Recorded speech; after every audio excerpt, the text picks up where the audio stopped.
आगे बढ़ते हुए हम बात करेंगे अरशद शरीफ के कत्ल के मुतालिक। आपको कुछ चीज़ें जो हैं वो समझाता जाऊं इस केस के मुतालिक। यकीनन हमने पिछले कुछ दिनों के अंदर नए इंकशाफात होते हुए देखे। हमें यह मालूम हुआ है कि किस तरीके से जो केन्यन पुलिस है वो बिल्कुल उसके अंदर जो सस्पिशियसनेस है वो इंक्रीज़ होती जा रही है उनकी तरफ। उनके जो बयानात हैं वो तब्दील होते गए हैं, स्टेट भी उनको सपोर्ट कर रही है, और जो इंक्वायरी हो रही है केन्या के अंदर वो कहीं भी अरशद शरीफ को इंसाफ दिलाती हुई नज़र नहीं आ रही। साथ ही साथ उनके ऊपर जो तशद्दुद के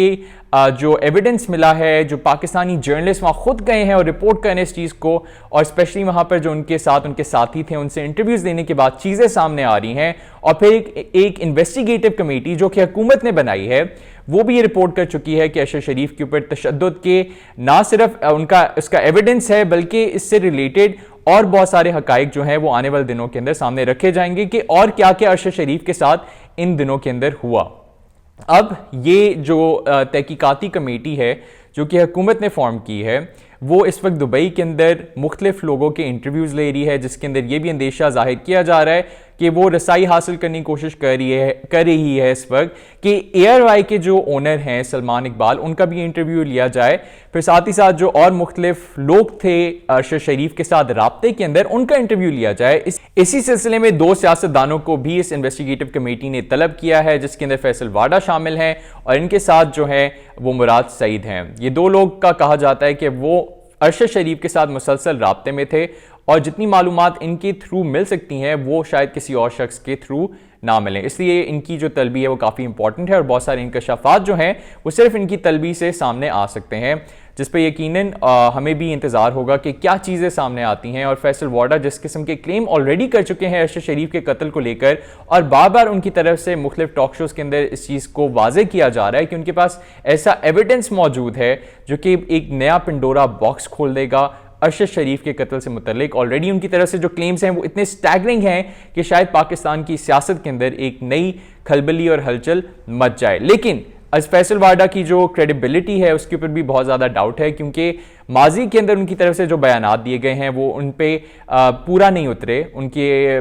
बयानात के अंदर तजाद भी होता है, क्रेडिबिलिटी नहीं होती और बाद में उनको खुद अपना मौक़िफ़ चेंज करना पड़ता है। और उनकी तरफ से कुछ इस तरह के स्टंट्स पुल किए गए हैं जो कि अटेंशन सीकिंग के ज़ुमरे के अंदर आते हैं। तो हमने देखना यह है कि एक्चुअली जब वो इन्वेस्टिगेटिव कमेटी के सामने पेश होते हैं,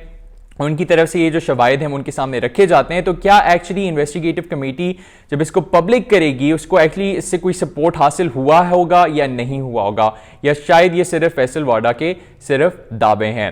अरशद शरीफ के ऊपर अभी तक उनके कत्ल के ऊपर ना सिर्फ पाकिस्तान के अंदर बल्कि केन्या के अंदर भी FIR तक नहीं कटी गई। दूसरी तरफ अरशद शरीफ के ऊपर 15 या 16 के करीब केसेस पाकिस्तान के अंदर जो है वो इस वक्त भी दर्ज हैं, लेकिन जब तक वो जिंदा थे उनके लिए पाकिस्तान में रहना मुश्किल किया गया और उनको मजबूर किया गया पाकिस्तान से बाहर जाने पे। अब बहुत सारे इवन जो हुकूमत के हलके हैं और इवन जो उनके अपनी बरादरी के हलके हैं, सहाफ़ी हलके हैं, उनके अंदर ये क्वेश्चन किया जा रहा है कि क्यों अरशद शरीफ जो हैं अगर वो अपने आप को एक मुहब्बे वतन सहाफ़ी समझते थे तो वो पाकिस्तान को छोड़ के चले गए। तो इस पे मैं ये कहूँगा कि इस तरह के लोगों को हमें ना सिर्फ शट अप कॉल देनी चाहिए बल्कि उनकी जो क्रेडिबिलिटी है वो बहुत जाहिर होती है कि किस तरीके से वो इस चीज़ का खुद से तयन कर रहे हैं कि वो बेहतर है किसी ऐसे शख्स से जिसने इस चीज़ पर तरजीह दी कि वो अपनी जान को बचा ले और बाद में अपने मुल्क के लिए ज़िंदा रहते हुए कोई काम कर ले या अपने मुल्क के लिए बेहतर काम कर सके जिंदा रहकर। तो ऐसे शख्स के ऊपर अगर आप इस तरह की तनकीद कर रहे हैं